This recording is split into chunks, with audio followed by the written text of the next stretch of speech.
I still remember that day as if it had happened just yesterday, even though I was only 5 years old at the time. The day my life changed forever. Dad was away on a business trip, just like always, leaving me and Mom alone in our small suburban house. It was a quiet autumn afternoon, with soft sunlight filtering through the living room window. I was sitting on the floor, carefully brushing the hair of my favorite doll. Everything seemed so peaceful. Until the doorbell rang. Mom was in the kitchen. I saw her freeze the moment the sound echoed through the house, her hands gripping the dish towel tightly. Something was wrong. I watched as she hastily wiped her hands on her apron and rushed to the door. When she opened it, her face lit up in a way I had never seen before. Her voice trembled, but not with fear. There was something else. Something almost like anticipation. "Victoria, sweetheart, go play in your room," she said, her tone slightly urgent. I didn't understand what was happening, but I obeyed. I ran upstairs, but instead of going into my room, I hid behind the stair railing, peeking down into the living room. The man at the door was tall, wearing a long black coat. I had never seen him before. Mom didn't close the door right away. Instead, she stood there, whispering something to him. Then suddenly, she turned away and hurried into the bedroom. I held my breath as I watched her open the closet and start throwing clothes into a suitcase. She moved frantically, almost desperately, as if she was afraid that if she hesitated for even a second, everything would fall apart. I stepped out from my hiding spot, my heart pounding. "Mom, what are you doing?" I whispered. She didn't look at me. She zipped up the suitcase, her eyes avoiding mine. "I have to go away for a while, sweetheart," she said softly. "Go where? When will you be back?" I asked, feeling a rising fear in my chest. "I don't know," she answered, still not looking at me. She brushed past me, grabbed the suitcase and walked quickly to the door. I ran after her, trying to grab her hand. "Mom!" I cried, tears welling in my eyes. But she didn't stop. No hug, no goodbye kiss. The door slammed shut, and all I saw were the red taillights of a car fading into the empty street. I stood there, stunned, unable to comprehend what had just happened. I waited. She had to come back. She must have just gone to buy something and forgot to tell me. But as night fell, the house grew eerily quiet. I was hungry, but I didn't know what to do. I reached up to turn on the light switch, but it was too high. Darkness wrapped around me like an invisible monster. I curled up on the couch, clutching my doll tightly. I didn't know how long I cried. My sobs turned into silent hiccups and eventually, exhaustion took over. I didn't know how long she had been gone. I didn't know what to do. All I knew was that she never came back. She would never come back. I don't remember how long I sat curled up on the couch. The house was pitch dark, so silent I could hear the ticking of the clock on the wall. The door remained shut. Mom didn't return. I cried until my throat burned and my tears dried up. All that remained was the crushing weight of fear in my chest. I kept telling myself this was just a nightmare, but as the streetlights cast faint beams through the window, I knew the horrible truth. Mom had abandoned me. I don't know how many days passed. I didn't dare open the door. I didn't know how to use the stove, so I just clutched my doll and curled up on the couch. I couldn't sleep because the darkness suffocated me. I hated it. I hated the feeling of being swallowed up in a world where no one was there. Then, one day, there was a knock at the door. At first I curled up tighter, too scared to breathe. But then, I heard her voice. "Mrs. Maggie, our neighbor." "Victoria? Sweetheart, are you in there? I've heard you crying for days. Open the door, darling." I don't remember how I managed to get up and unlock the door, but the moment I did, a flood of people rushed in. Mrs. Maggie, the police, and a woman I didn't recognize. I looked around. Mom wasn't there. And then, Dad came home. He knelt in front of me, his pale blue eyes filled with pain. He reached out, touching my shoulder gently, as if afraid I would shatter into pieces. "Vic." "Oh God, my baby." I don't know what made me cry again. Maybe it was his familiar voice. Maybe it was the warmth of his arms around me. I buried my face in his chest, sobbing. From that day on, my life changed. Dad took time off work to stay home with me. I met Dr. Levine, a therapist who always spoke in a calm, reassuring voice. She told me my fear was understandable, that none of this was my fault. But no matter how hard I tried, the darkness haunted me. Every night, I curled up in bed, heart pounding. I always had to sleep with a small light on, and I was always afraid that if I fell asleep, someone would disappear. It was just Dad and me until Elise came into our lives. Dad met Elise at a coffee shop. I remember how wary I was when he first brought her home. But Elise never pushed. She was just there. One day, as I struggled with my homework, she sat beside me and gently asked, "Would you like some help?" I nodded. Then, she started braiding my hair every morning. She never tried to replace my mother. She was simply a quiet, steady presence I hadn't realized I needed. Over time, our little house didn't feel so cold anymore. I turned 10 on a soft spring morning. Sunlight streamed through the curtains, carrying the scent of fresh-cut grass and blooming cherry blossoms. Today was special, not just because it was my birthday, but because Dad had promised to come home early for a small celebration. Elise had been in the kitchen since early morning, making pancakes. My favorite. Dad had gone out to pick up my present, leaving just the two of us to decorate the living room. Elise always knew how to make me laugh, and even though I never said it out loud, I loved her more than I realized. Everything was perfect. Until the doorbell rang. I walked to the door, still smiling, until I saw her. "Mom." She stood there, looking older than I remembered, but those brown eyes were the same. Her gaze swept over me, as if she wasn't sure who she was looking at. I froze in place. Beside her stood a small girl with curly brown hair and green eyes, clutching a stuffed bear tightly in her hands. She looked at me with a mix of curiosity and hesitation, as if she could sense the tension in the air. Before I could say anything, Dad appeared behind me. The moment he saw Mom, he stopped in his tracks. "Lauren?" His voice was dry, as if he couldn't believe his eyes. Mom bit her lip, her eyes welling with tears as if she was about to cry. "Ethan, I'm sorry for showing up unannounced, but I had no other choice." Dad clenched his fists, but he remained calm. "Why are you here?" Mom took a deep breath, placing a hand on the little girl's shoulder. "This is Emily." She spoke slowly, as if carefully weighing each word. "Your daughter?" I felt my heart stop. Dad's eyes widened, as if someone had just punched him in the chest. He looked at Emily, then back at Mom, speechless. "I was pregnant when I left," Mom continued, her voice shaking. "I didn't know until I was already far away. Ethan, I know I made a mistake. But she deserves to know her father." No one spoke for a long moment. I watched Dad, waiting for him to deny it. Waiting for him to wave it off. To say this was some cruel joke. But instead, I saw him slowly kneel in front of Emily. "Hi there," Dad said, his voice thick with emotion. "I'm Ethan." Emily pressed her lips together, her wide eyes searching his face. "Can I call you Daddy?" she asked softly. I felt my chest tighten. Elise had been silent the entire time, but I saw her hands clench.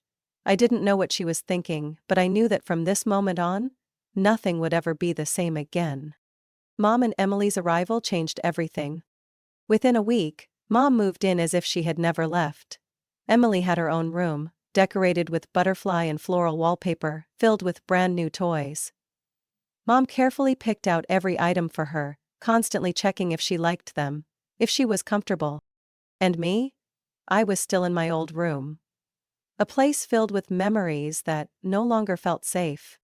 At first I thought maybe I was overreacting. But as time passed, I started noticing the difference.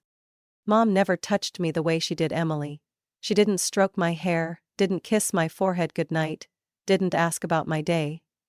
The questions she did ask me were brief, detached, as if I were a distant guest, rather than her own daughter. Dad was different. He still loved me, still cared, but he didn't see the shift happening right under his own roof. He thought it was just a matter of time. "Victoria, you have to give your mom a chance," he would say whenever he saw me withdrawing into myself. But I didn't need a chance, I needed a family.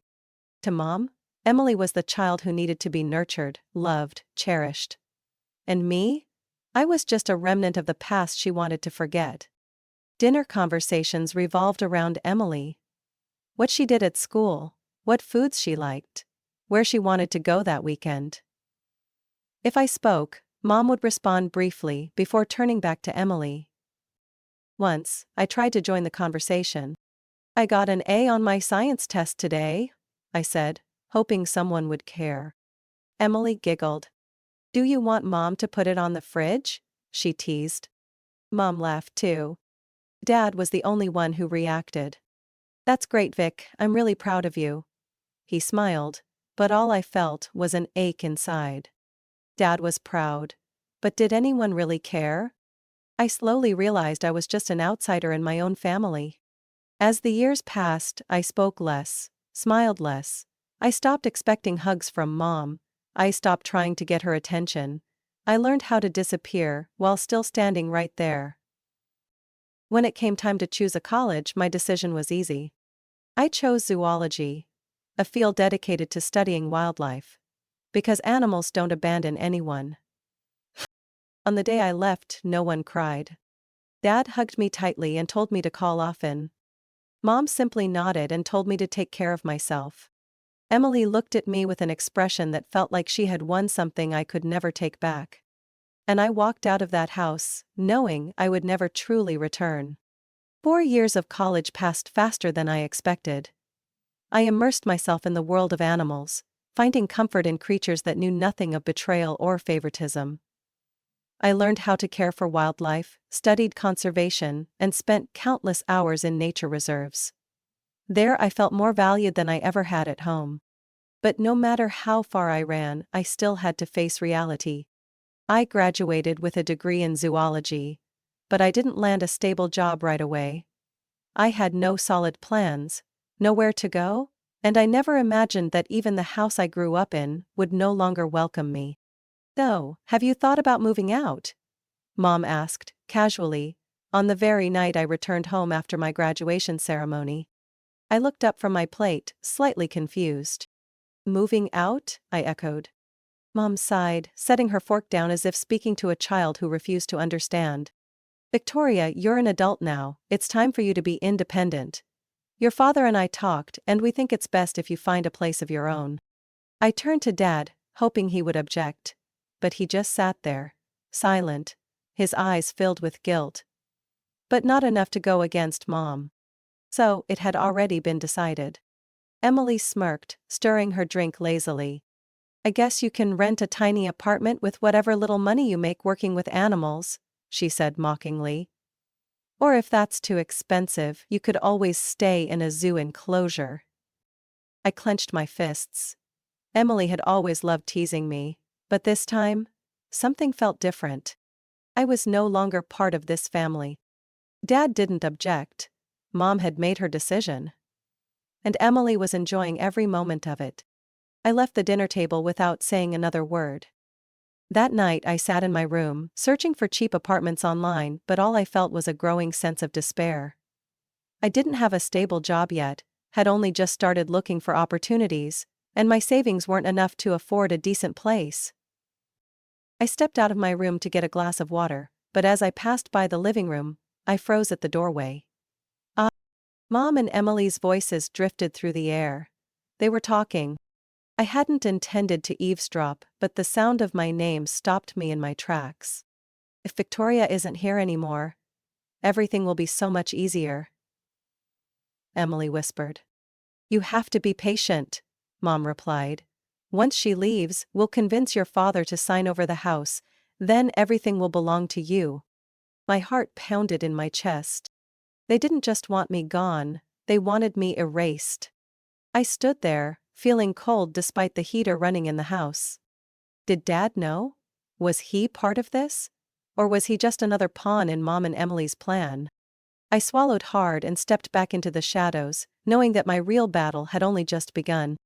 I left home just a week later. I didn't tell Mom or Emily that I had overheard their plan. I didn't seek help from Dad either. He had chosen silence all these years, and I no longer had any faith that he would stand by me now. I found a small apartment in the suburbs, just within my budget. It wasn't ideal. The walls were a bit old, the kitchen was tiny. But at least, it was mine. But even though I had escaped that house, I still needed a job. 2 weeks after moving out, I received an email from the city zoo. Dear Victoria, we reviewed your application and are impressed with your hands-on experience at wildlife reserves. We would like to invite you for an interview next Tuesday for the Wildlife Rehabilitation Assistant position. I couldn't believe my eyes. I spent the entire evening staring at the email, reading it over and over, as if it might disappear at any moment. On the day of the interview, I arrived at the zoo an hour early, my palms sweaty. I met Dr. Martinez, the head of the rehabilitation program. She asked me countless questions. About my experience. Why I chose this field. How I would handle an injured wild animal. Finally, she smiled. Welcome to our team, Victoria. I nearly burst into tears right then and there. As incredible as working at the zoo was, I still felt lonely. Years of living in my own family had made it hard for me to open up to anyone. I didn't know how to have casual conversations with coworkers, didn't know how to build close relationships. And then I met Jake. At first, we were just strangers on a wildlife forum. I liked reading his posts. Witty, insightful, and passionate. One day, I left a comment, and from there, we started talking. I don't remember exactly when I started looking forward to his messages, but over time I realized that each day felt a little lighter because of him. One late afternoon, I stopped by a small cafe near the zoo to grab a coffee. As I stood in line, a familiar voice called out behind me. Victoria? I turned around. Standing before me was Elise. The only person who had ever been a source of comfort in my childhood. She hadn't changed much. Still had that warm gaze, that gentle smile I hadn't seen in so many years. Oh my goodness, you've grown so much. She looked emotional. I didn't know what to say. But I knew this encounter would change everything. After reconnecting with Elise, we started keeping in touch more often. I felt a sense of relief, knowing there was someone who genuinely cared about me without any hidden motives. One day, Elise called me with an unexpected request. Victoria, I have to take care of something urgent this weekend. Could you watch Ethan for me? Ethan was Elise's 11-year-old nephew. A boy with a mischievous smile and bright eyes. I had met him a few times and liked him, so I agreed. That evening, Ethan arrived at my apartment, dragging a large backpack filled with books and a tablet. Victoria, can I play on your laptop? He asked. I was in the middle of cooking, so I just nodded. Just don't mess with anything important, okay? Ethan eagerly settled in, quickly getting lost in his own world. I had no idea that within minutes, a tiny mistake would change everything. When I brought the food into the living room, I noticed Ethan looking uneasy. Aunt Victoria, he said, his voice shaking. I think I did something kinda bad. A sinking feeling settled in my chest. What did you do? I asked, trying to stay calm. Ethan bit his lip. I accidentally hit send on some of your emails, the ones in your drafts folder. The room seemed to fall into complete silence. I rushed to my laptop, opened my inbox, and realized my worst nightmare had just come true. All the emails I had written but never intended to send. My confessions about the pain I endured in my family. My disappointment in Dad. My fear when I discovered Mom and Emily's scheme. And even the feelings about Jake, that I had tried to bury, had been sent. To Dad. To Jake. I couldn't breathe. The next morning, my phone wouldn't stop vibrating. Dad called. I didn't pick up. Jake texted. I didn't dare read it. But I couldn't hide forever. By noon, Jake was knocking on my apartment door. I opened it, my heart pounding. Jake stood there, his eyes filled with emotions I couldn't decipher. "I got your email," he said, his voice steady but warm. I clenched my fists. "I'm sorry, I never meant to send them." Jake cut me off. "Victoria, I really like you." I froze.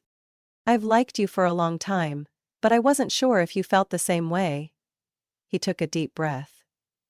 "But after reading what you wrote, I don't want you to be afraid anymore." I felt the walls I had built around myself start to crumble. And for the first time in years, I let someone truly step into my heart. 3 days after my emails were sent, Dad called me again. This time, I answered. His voice sounded exhausted but determined. "Victoria, I need to see you, right now." I hesitated, but in the end, I agreed. I met him at the cafe where he asked to meet. When I walked in, he was already there, looking like he had aged 10 years since the last time I saw him. A thick stack of documents sat in front of him. "I read your email," he began, his voice low. "And I realized how much of a fool I've been all these years." I said nothing. Dad took a deep breath, then pushed the documents toward me. "I hired a private investigator." My heart pounded. I couldn't believe what I found out. I opened the folder. The evidence hit me like a punch to the gut. Mom had been siphoning money from their joint account into her personal account for years. She had a secret lover, a wealthy businessman she had been meeting regularly at hotels. And the biggest shock of all, Emily was not my father's biological daughter. I felt my entire body go numb. "I did a DNA test," Dad said, his voice hoarse. "Emily isn't mine. She's been lying to me from the start." I couldn't breathe. Mom had deceived everyone, made Dad believe he was responsible for a child that wasn't his, used Emily as an excuse to return, and manipulated his trust to take over his assets. I looked up. Dad's eyes were bloodshot. But for the first time in years, I saw determination in them. "I've contacted a lawyer. I'm taking her to court." I stiffened. "Céleste, what are you going to do?" "Divorce her," Dad said without hesitation. "And I'm kicking both of them out of the house." I couldn't believe what I was hearing. My father? The man who had once been weak, who had let Mom manipulate him for so long, was finally standing up for himself. And for the first time, I felt like justice was finally being served. The divorce proceedings moved faster than I expected. Dad presented all the evidence in court: Mom's financial deception, her infidelity, and the truth that Emily was not his biological daughter. Mom broke down in the courtroom, but there was no way to deny the facts. When the judge ruled that Dad would retain full ownership of the house and assets, she didn't say another word. Emily, the sister who once mocked me, never even looked at me as they packed up and left.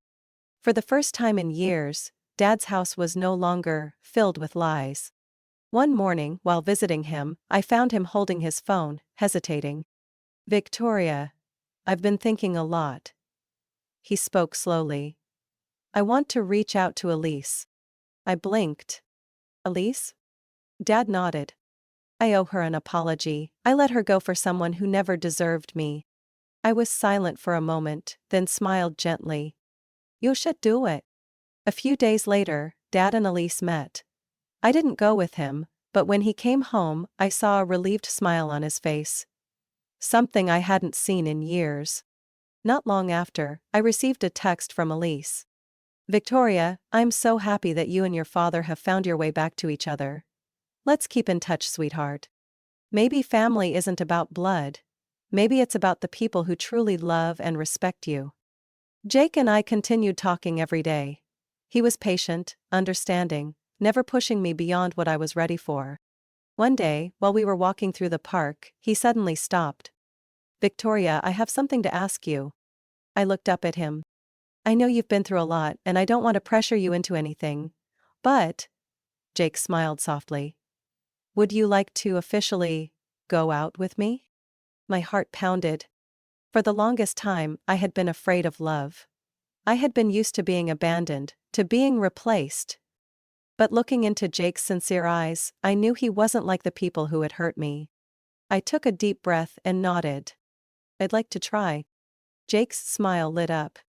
And I realized that for the first time, I was stepping out of my shell and embracing my future. Dad and I decided to finally do something we had put off for years, a long road trip together. "Where are we going?" I asked as he spread a map across the table. Dad winked. "Remember when you were little you said you wanted to visit Yellowstone?" I laughed. "You remember that?" "I remember everything, Victoria." I looked at Dad, warmth flooding through me. After years of pain and being forgotten, I had finally found my true family. And for the first time in my life, I was no longer afraid of the dark. Victoria's story isn't just about escaping manipulation and injustice. It's about finding herself. It reflects a harsh reality. Not everyone gets the family they deserve. And sometimes, family isn't about blood, but about those who truly love and support you. Through pain, betrayal, and loss, Victoria learned to let go of the past, cherish those who truly mattered, and step out of the shadows to build her own life. It's a reminder that we all have the right to choose our own happiness. How did Victoria's story make you feel? Have you ever experienced something similar, or do you have thoughts on how she handled her family? Share your thoughts below. And don't forget to follow the channel for more heartfelt and real-life family stories.